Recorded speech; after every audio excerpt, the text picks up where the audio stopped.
নমস্কার বন্ধুরা, লিপিকার কিচেনে সবাইকে জানাই অনেক অনেক স্বাগত। আজকে আবারও চলে এসেছি নতুন একটা রেসিপি নিয়ে। আমি এখানে বানাতে যাচ্ছি পাকা আমের চাটনি, একদম বিয়েবাড়ির স্টাইলে। তো গ্রাম অঞ্চলে ঠিক বিয়েবাড়িতে এরকম চাটনি বানানো হয়।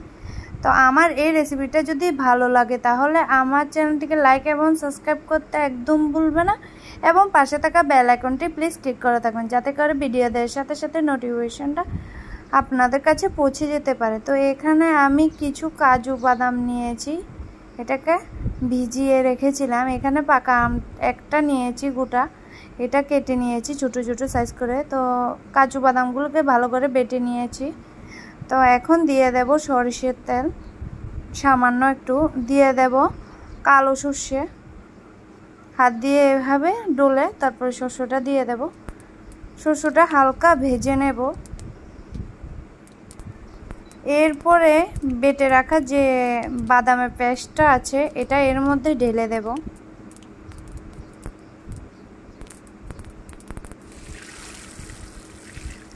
তো তোমরা চাইলে এখানে নারকেলের দুধও অ্যাড করতে পারবে, তাহলে স্বাদটা কিন্তু আরও দ্বিগুণ বেড়ে যায়।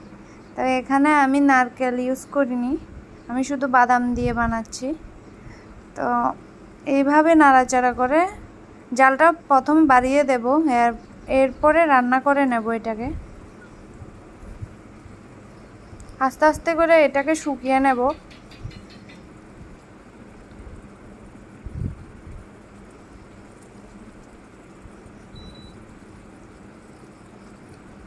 আঁচটা আমি এখন মিডিয়াম আঁচে রেখেছি। এই গরমে, প্রচণ্ড গরমে কিন্তু আমের চাটনি খেতে খুবই ভালো লাগে। তো পাকা আমটা দিয়ে দেব 2 থেকে 3 মিনিট পর। আমটা দিয়ে আবারও নাড়াচাড়া করে নেব।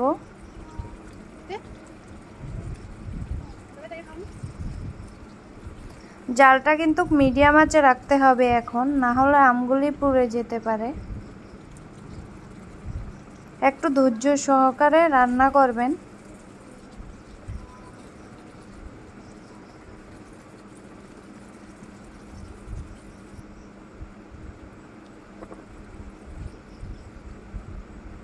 এভাবে কতক্ষণ পর পর আমি এটাকে নাড়াচাড়া করে নিচ্ছি।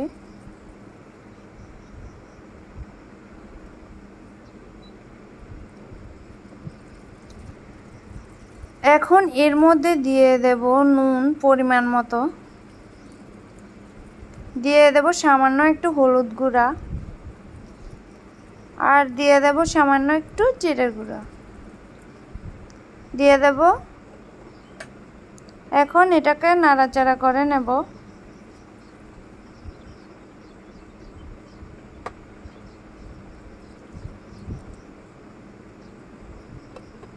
ঢাকা দিয়ে রেখে দেব 2 মিনিট। 2 মিনিট পর আমি আবারও এটাকে নাড়াচাড়া করে নেব।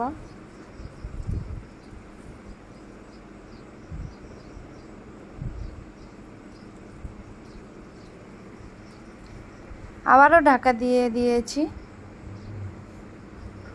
ঠিক সেম প্রসেসে 3 মিনিট পর। তো এখানে আমি দিয়ে দিয়েছি খেজুর,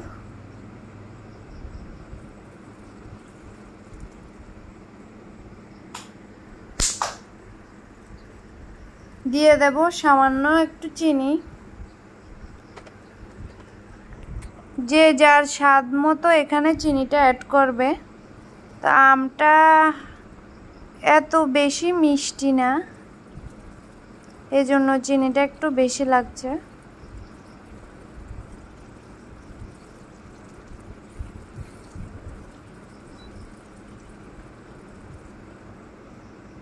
আবারও ঢাকা দিয়ে রেখে দিয়েছিলাম 1 থেকে 2 মিনিট। 1 থেকে 2 মিনিট পর এটাকে নাড়াচাড়া করে এখন এর মধ্যে জল অ্যাড করব।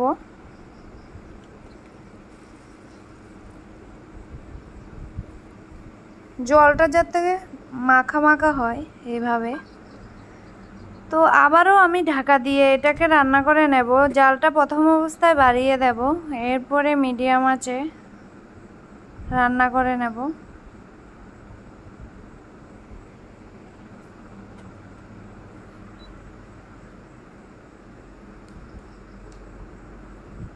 খুব সহজে বাড়িতে এই চাটনিটা বানিয়ে নিতে পারো।